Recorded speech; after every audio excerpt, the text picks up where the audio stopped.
Qanunvericiliyə əsasən boşanma zamanı nikah dövründə ər və arvad tərəfindən əldə olunan əmlak birgə mülkiyyət sayılır. Ancaq bu prosesin xaricində qalan hallar da var. Boşanma zamanı ən çox mübahisə yaradan mövzulardan biri də elə budur. Bəs hansı əmlaklar boşanma zamanı bölünə və ya bölünməyə bilər? Qeyd eləyək ki, nikaha daxil olanda tərəflərin birinə məxsus olan əmlak onların ayrıca mülkiyyəti hesab olunur. Həmçinin əmlak bağışlanılıbsa, birgə nikah dövründə bağışlanmasından asılı olmayaraq bağışlanan tərəfin özünün mülkiyyəti hesab edilir və birgə nikah dövründə əldə olunmuş mülkiyyət olmadığına görə bölünmür.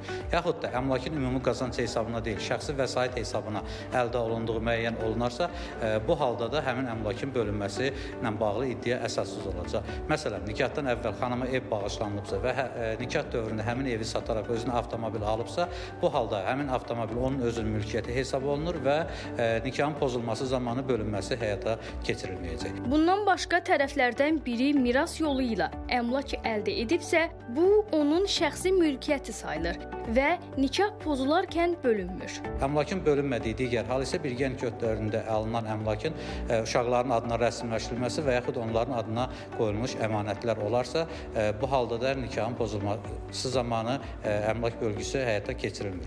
Çünki uşaqlar valideynlər də uşaqlarının əmlakına, mülkiyyət hüququna malik deyirlər və yalnız vərəsəlik qaydasında həmin əmlaka iddiaçı ola bilərlər. Toyda və ya toydan sonra hədiyyə olunmuş əşyalar, qızıl zinət əşyaları istisna olmaqla birgə nikah dövründə əldə olunmuş qızıl zinət əşyaları nikahın pozulması zamanı bölünmənin predmeti sayıla bilər. Əgər ər-arvad nikah dövründə və ya nikahdan sonra aralarında əmlakla bağlı müqavilə bağlayıblarsa və hansı əmlakın kimə məxsus olacağı açıq şəkildə göstərilibsə, boşanma zamanı müqavilədəki razılaşma tətbiq olunur. Belə müqavilə tərəflərin gələcəkdə problem yaşamaması üçün vacibdir və əmlak bölgüsünü daha rahat şəkildə tənzimləməyə kömək edir. Asuman Pünhan, Həsənağa Dadaşov.